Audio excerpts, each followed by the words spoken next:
Hello friends, मेरे digital classes में आप लोग का बहुत बहुत फिर से नए सेशन में स्वागत करता हूं। तो चलिए आज का जो करंट अफेयर्स हम स्टार्ट करते हैं। तो आज है 23 सितंबर। 23 सितंबर से जितने भी करंट अफेयर्स के क्वेश्चन बनेंगे यहाँ से हम कवर करेंगे। कोई भी एग्जाम के जैसे आप प्रिपरेशन कर रहे होंगे, एसएससी, रेलवे, यूपीएससी, कोई भी स्टेट के एग्जाम हो, सेंट्रल गवर्नमेंट के एग्जाम हो, सभी एग्जाम में मिनिमम अगर क्वेश्चन के अगर देखेंगे, क्वेश्चन पेपर आप उठा के भी देख सकते हैं। प्रीवियस ईयर कोई भी एग्जाम का हो, मिनिमम 7 से 8 क्वेश्चन पूछा जाता है। अगर ज़्यादा से ज़्यादा देखेंगे तो 10 से 12 तक के ज़्यादा से ज़्यादा क्वेश्चन पूछे जाता है। जीके जीएस के सेक्शन में क्वेश्चन को बढ़ा दिया जाता है। तो चलिए स्टार्ट करते हैं सेशन को। बाकी आप समझदार हो, पहले बार आए तो चैनल को सब्सक्राइब करके रख लीजिए ताकि नोटिफिकेशन आप तक पहुंच पाए। और अभी से बढ़िया करंट अफेयर्स पढ़ना स्टार्ट कीजिए। अभी से पढ़ेंगे तो इससे क्या फ़ायदा होगा, आपको एग्जाम टाइम में बढ़िया कम टाइम में बढ़िया रिवाइज करके अच्छा नंबर कवर कर सकते हैं। इससे बहुत सारे फ़ायदे होते हैं आपको जीके के लिए, साथ ही नॉलेज जानकारी के लिए भी बहुत ही। बाकी सब्जेक्ट को आप डिले कर सकते हैं, लेकिन करंट अफेयर्स में आपको डेली अपडेट होना पड़ता है। साथ ही साथ जितना आप पढ़ेंगे करंट अफेयर्स आपको उतना में इसमें इंटरेस्टिंग सब्जेक्ट है, कहने का मतलब यही है। तो चलिए स्टार्ट करते हैं सेशन को। पहले बार आए तो चैनल को सब्सक्राइब करके रख लीजिएगा। तो आज का पहला क्वेश्चन है, हर साल अंतर्राष्ट्रीय सांकेतिक भाषा दिवस, ये दिवस है, कब बनाया गया है? तो हाल ही में जो 23 सितंबर को, हर साल जो ही 23 सितंबर को ये अंतर्राष्ट्रीय सांकेतिक भाषा दिवस, जो कि international day of sine language जो डे है, इसको सेलिब्रेट किया जाता है 23 सितंबर को। तो सांकेतिक भाषा में, जो सांकेतिक भाषा है उसको लोगों को जागरूक करने के लिए दिवस को मनाया जाता है। और 2023 के लिए जो थीम रखी गई है, ये जो थीम रखी गई है 2023 में, ये आपका साइन लैंग्वेज यूनाइटेड। अब इसका जो कि इस साल का थीम रखी गई है 2023 के लिए, तो साइन लैंग्वेज यूनाइट है यहाँ पे, यूनाइट अस जो कि इसका थीम रखी गई है 2023 के लिए। इसको याद रखिए। थीम से भी डायरेक्ट क्वेश्चन पूछा कि ऐसा पूछा जाता है कि जो अंतर्राष्ट्रीय सांकेतिक भाषा का 2023 के लिए थीम क्या रखी गई, ऐसा करके क्वेश्चन पूछा जाता है। इसको याद रखिएगा। अगला क्वेश्चन देखिए, हाल ही में वैश्विक कौशल शिखर सम्मेलन का 14वां संस्करण, इसका जो कई आपका कहाँ पे शुरू हुआ है? चंडीगढ़, दिल्ली में, गोवा में, या इनमें से कोई नहीं? तो इसका जो करेक्ट आंसर हो जाएगा आपका, जो दिल्ली शहर में जो वैश्विक कौशल शिखर सम्मेलन का जो आपका कौन सा संस्करण है, 14वां संस्करण है, कहाँ शुरू हुआ है? इसका जो 14वां संस्करण नई दिल्ली में इसका आयोजन किया गया है। इसका उद्देश्य क्या है? जो विश्व कौशल जो शिखर सम्मेलन है, क्या इसका उद्देश्य है क्या? तो भारत में देखेंगे तो भारत में जो उच्च गुणवत्ता वाले जो उद्योग के जो महत्व के बारे में और लोगों में कौशल पारिस्थितिक तंत्र के लिए यहाँ पे एक रोड मैप तैयार करना है और इसमें केंद्रित करना है लोगों को। तो उच्च गुणवत्ता वाले उद्योग के यहाँ पे डेवलप करना है। कौशल पारिस्थितिक तंत्र यहाँ पे एक जिसका रोड मैप तैयार किया जा रहा है। तो इस वैश्विक जो शिखर सम्मेलन, ये 14वां संस्करण दिल्ली में किया गया है। अगला क्वेश्चन देखते हैं, हाल ही में अंतर्राष्ट्रीय क्रिकेट परिषद, जिसको शॉर्टकट में आईसीसी बोला जाता है, तो हाल ही में ये अंतर्राष्ट्रीय क्रिकेट जो परिषद है आईसीसी ने अगस्त 2023 के लिए, जो अगस्त तक के लिए बात बोल रही है, तो अगस्त 2023 के लिए ICC player of the month किसे नामित किया गया, किसको नॉमिनेट किया गया है? इंटरनेशनल जो क्रिकेट काउंसिल है, इन्होंने हाल ही में अगस्त तक के लिए प्लेयर ऑफ द मंथ नाम घोषित किया। इसमें आपका जो आयरलैंड के जो अर्लिन केली है, जो आपके फीमेल क्रिकेट प्लेयर है आयरलैंड की अर्निल केरी, और पाकिस्तान के कप्तान जो बाबर आजम है, पाकिस्तान टीम के कप्तान हैं बाबर आजम, इन दोनों को, ए और बी दोनों करेक्ट आंसर हो जाएगा। तो अगस्त महीने के लिए ICC player of the month इनको चुना गया है, दोनों के लिए। तो नाम प्लेयर को याद रखिएगा, इंपॉर्टेंट क्वेश्चन, स्पोर्ट्स से ज़्यादा क्वेश्चन पूछा जाता है। अगला क्वेश्चन देखते हैं, हाल ही में अखिल मिश्रा का 64 बोलता हूँ 67 वर्ष की आयु में निधन हो गए। ये कौन थे? गायक थे, अभिनेता थे, लेखक थे, या इनमें से कोई नहीं? तो डेट से भी क्वेश्चन पूछा जाता है। जो जाने माने जो कलाकार होते हैं, लेखक, साहित्यकार, डॉक्टर हो गए, तो इससे निधन से भी क्वेश्चन पूछा जाए। इसी तरह जो अखिल मिश्रा एक बॉलीवुड के एक्टर थे, इनका जो मूवी था 3 इडियट में इन्होंने बहुत वर्क किए थे। 3 इडियट में इनका रोल आया था। तो अखिल मिश्रा, ये आप 3 इडियट मूवी में इन्होंने काम किया था। तो 67 वर्ष की आयु में इनका निधन हुआ, जो कि बॉलीवुड के अभिनेता थे। तो इसको याद रखिएगा।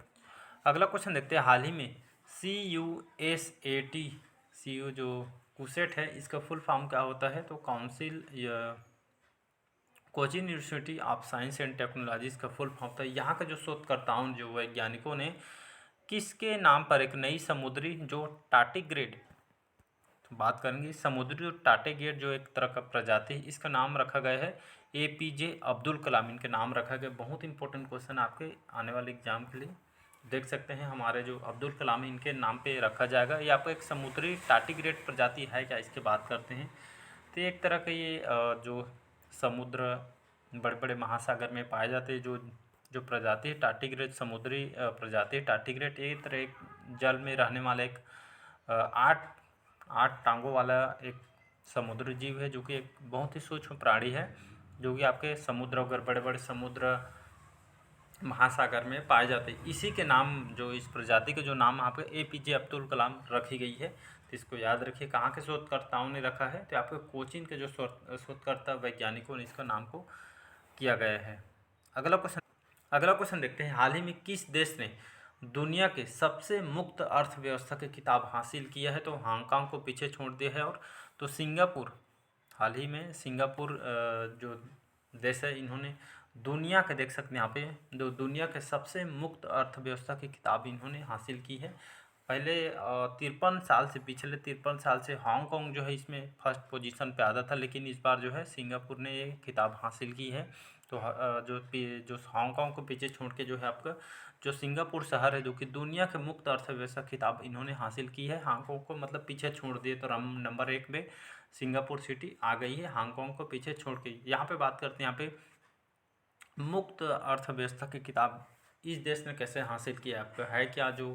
तो ये आपका मुक्त अर्थव्यवस्था कहने का मतलब है जो सिंगापुर के जो एक यहाँ पे अत्यधिक विकसित मुक्त बाजार अर्थव्यवस्था वाला देश है। यहाँ पे बहुत ही कम भ्रष्टाचार होता है और सबसे ज़्यादा यहाँ पे व्यवसायिक, जहाँ यहाँ के जो लोग हैं ये आपका अर्थव्यवस्था पे सुधारने के ज़्यादा काम करते हैं। यहाँ पे कम भ्रष्टाचार होता है और सबसे अधिक व्यवसाय यहाँ पे दर्जा, इसी चीज़ के लिए यहाँ पे दर्जा इन्होंने खिताब जीता है। यहाँ पे एक तरह का देखें, यहाँ पे अच्छी बिजनेस यहाँ पे किया जाता है और अधिक व्यवसाय यहाँ पे भी किया जाता है, और इसीलिए दर्जा इन्होंने दिया गया है सिंगापुर सिटी को। तो हांगकांग अब पीछे चली गई है, 53 साल का रिकॉर्ड इन्होंने तोड़ा है। अगर यहाँ पे बात करूँ मैं सिंगापुर की राजधानी है, सिंगापुर सिटी यहाँ की राजधानी है।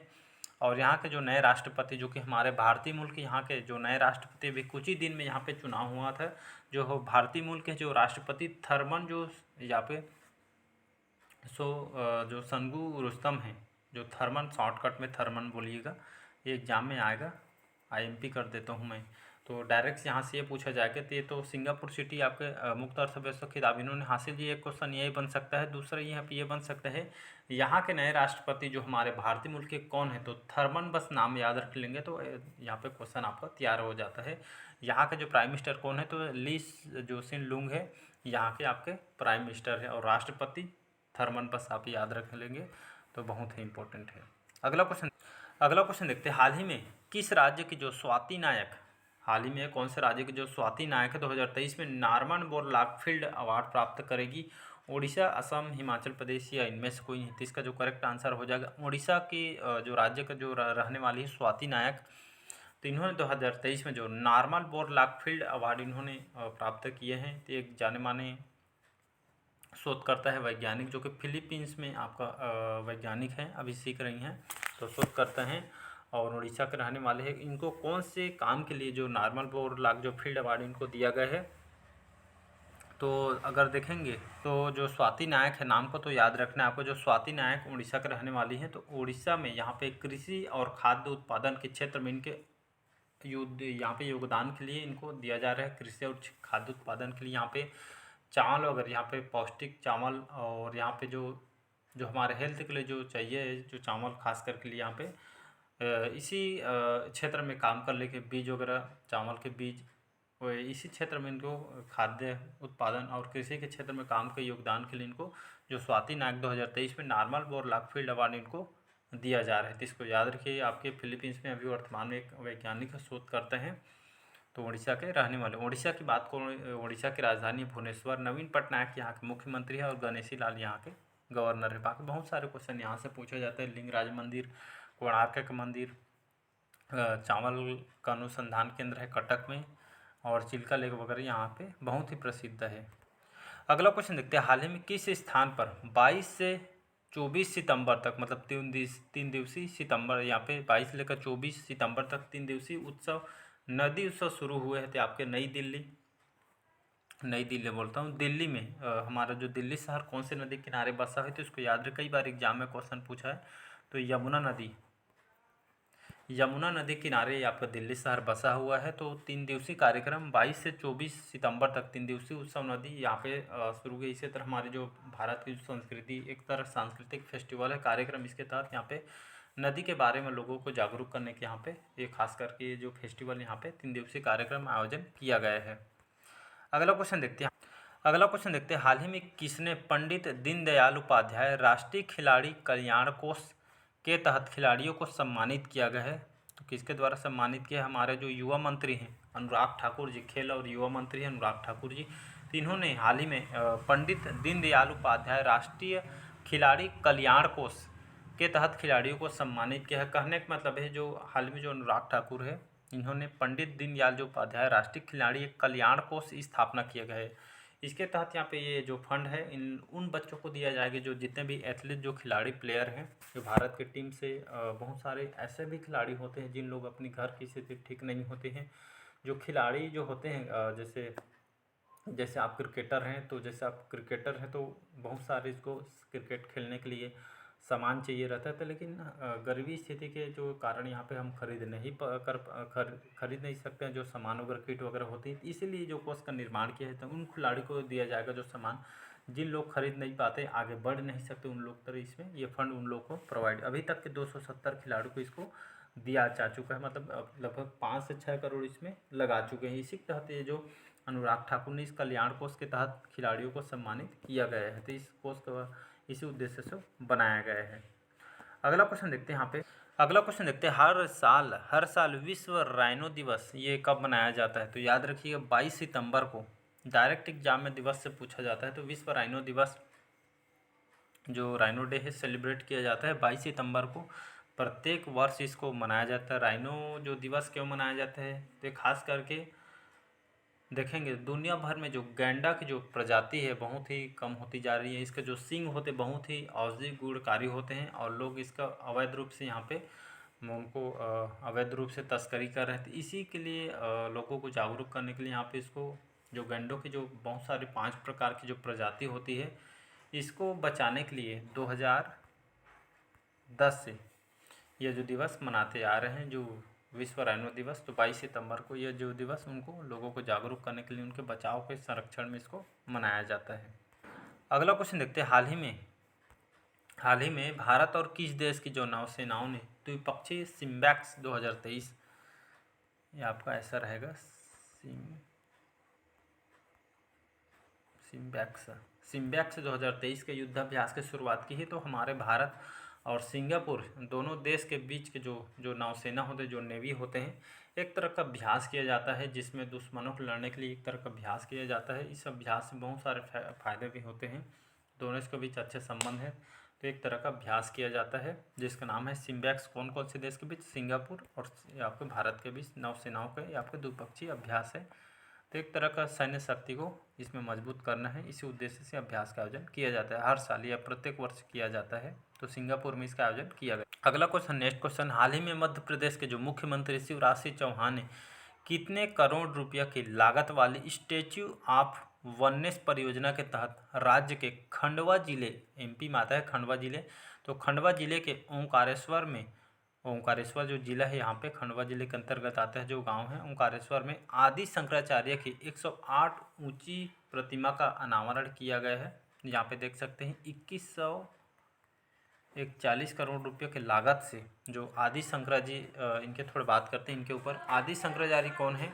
तो यहाँ पे देख सकते हैं आदि शंकराचार्य जो कि हमारे भारत के महान दार्शनिक और आपके धर्म प्रवर्तक हैं, और इन्होंने याद रखिए इन्होंने अद्वैतवाद का जो इनका परंपरा का प्रवर्तक इनको माना जाता है। डायरेक्ट एग्जाम में पूछा जाए अद्वैतवाद के प्रवर्तक कौन है, तो आदि शंकराचार्य। याद रखिए इनकी जो 108 फुट ऊंची प्रतिमा का अनावरण कहाँ किया गया है? मध्य प्रदेश के यहाँ पे ओंकारेश्वर में, खंडवा जिले के ओंकारेश्वर में 108 फुट ऊंची प्रतिमा का अनावरण किया गया है। कितना बजट है?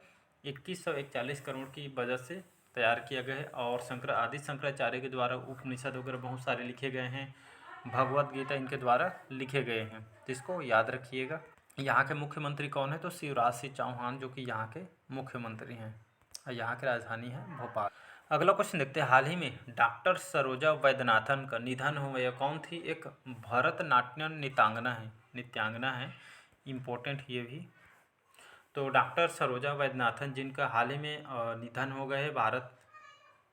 भरतनाट्यम एक नृत्यांगना थी और इनको पद्मश्री 2023 में इसको नवाजा जा चुका है। ये अवार्ड दी है, पद्मश्री से नवाजा गया है इनको 2002 में। 2013 में पद्म भूषण भी इनको दिया गया है, देख सकते हैं यहाँ पे। तो एक भरतनाट्यम नृत्यांगना है इनका कैंसर की वजह से इनका डेथ हो गया है। डॉक्टर सरोजा वैद्यनाथन कौन से क्षेत्र से संबंधित है? तो भरतनाट्यम नृत्यांगना है, कोरियोग्राफर बोला जाता है इनको, तो इसको याद रखिएगा। अगला क्वेश्चन देखते हैं यहाँ पे। अगला क्वेश्चन देखते हैं, हाल ही में थिंक टैंक फ्रेजर इंस्टीट्यूट व भारतीय think tank Centre for Civil Society द्वारा जारी वैश्विक आर्थिक स्वतंत्रता सूचकांक में भारत कौन से स्थान पे है? तो आपका 87। इसको डाटा को याद रखिएगा। तो आर्थिक स्वतंत्रता जो सूचकांक जिसको ग्लोबल इकोनॉमिक जो फ्रीडम इंडेक्स है, इसमें भारत का कौन सा स्थान है? तो 87 क्रम है, याद रखिएगा। ये इसको रट लीजिए, कहीं पे लिख लीजिएगा, PDF शेयर कर दूंगा, बढ़िया रिवाइज कीजिएगा। तो ग्लोबल इकोनॉमिक जो फ्रीडम जो इंडेक्स में भारत कौन से स्थान पे है? 87वें स्थान पे, इसको याद रखिए। इसके द्वारा इसको जारी किया जाता है थिंक टैंक फ्रेजर इंस्टीट्यूट और के तहत ये जो सूचकांक को जारी किया जाता है। इसमें जो प्रथम स्थान स्टार्टिंग में बताया सिंगापुर जो है इसमें फर्स्ट पोजीशन पे है, जो कि हांगकांग को 53 साल के पीछे इसको पछाड़ के सिंगापुर ने हासिल की। सिंगापुर जो कि मुक्त अर्थव्यवस्था जो हासिल करने में खिताब इन्होंने जीता है सिंगापुर ने। इसके बाद हांगकांग ने। भारत इसी क्षेत्र में 87वें क्रम में है, तो इसको याद रखिए। स्टार्टिंग में बताया था मुक्त अर्थव्यवस्था अपनाने में सिंगापुर, ये यही वाला बोला है कि ग्लोबल इकोनॉमी जो फ्रीडम इंडेक्स में भारत 87वें क्रम में है, तो इसको याद रखिए। सिंगापुर और भारत का याद रखिएगा, पहला सिंगापुर 87वें नंबर में भारत का है। अगला क्वेश्चन देखते हैं, हाल ही में जो बन्नेरघट्टा जो जैविक उद्यान में पेट संबंधी बीमारी और आपसी लड़ाई के कारण 16 हिरणों की मौत हो गई है। तो बन्नेरघट्टा जैविक उद्यान है आपका कौन से स्टेट में स्थित है? तो याद रखिएगा, बेंगलुरु कर्नाटक में आपका स्थित है, याद रखिएगा। विश्वरमैया जी यहाँ के मुख्यमंत्री हैं। तो बेंगलुरु कर्नाटक में जो बन्नेरघट्टा जो जैविक उद्यान है यहाँ पे स्थित है। यहाँ पे पेट संबंधित जो यहाँ पे जीवाणु के संक्रमण के कारण देखेंगे तो पेट संबंधी और यहाँ पे आपस में लड़ाई के कारण यहाँ पे 16 हिरणों की यहाँ पे मौत हो गई है। कौन से उद्यान की बात है? बन्नेरघट्टा जैविक उद्यान की बात है। तो यहाँ पे 16 हिरणों की मौत हो गई है। और मैं बात करूँ बन्नेरघट्टा जो जैविक उद्यान है, इसकी स्थापना 1970 में स्थापना किया गया था। कहाँ पे स्थित है? बेंगलोर कर्नाटक में स्थित है और लगभग 260 वर्ग किलोमीटर फैला हुआ है। ये आपको जीवाणु संक्रमण वगैरह पेट संबंधित यहाँ पे बीमारी और आपस में लड़ाई होने के कारण ये जो है 16 हिरणों की मौत यहाँ पे हो गई है, डाटा यहाँ पे बताई गई है। अगला क्वेश्चन देखते हैं, हाल ही में अंतर्राष्ट्रीय शांति दिवस 2023 के थीम क्या है? शांति दिवस क्यों मनाया जाता है? अंतर्राष्ट्रीय शांति दिवस ये आपका इसको peace day, international peace day के रूप में मनाया जाता है। ये जो संयुक्त राष्ट्र जो महासभा यहाँ के जो सुरक्षा कर्मियों के यहाँ युद्ध के कारण यहाँ पे सेना यहाँ की ख़त्म हो गए थे, इसी के चलते जो विश्व अंतर्राष्ट्रीय शांति दिवस मनाया जाता है। और जो इस साल 2023 के जो एक्शन फॉर पीस और एम्बिशन फॉर द जो ग्लोबल गोल्स इस साल का 2023 का थीम रखी गई है, तो इसको याद रखिएगा। तो थीम को याद रखिएगा, एक्शन फॉर पीस और ambition for the global goals इस साल के थीम रखी गई है, तो याद रखिएगा। तो चलिए आज का सेशन कैसा लगा कमेंट करके ज़रूर बताइएगा। पहले बार आए हैं तो चैनल को प्लीज़ सब्सक्राइब करके रख लीजिए ताकि नोटिफिकेशन आप तक पहुंच पाए। तो चलिए, थैंक यू आज के लिए।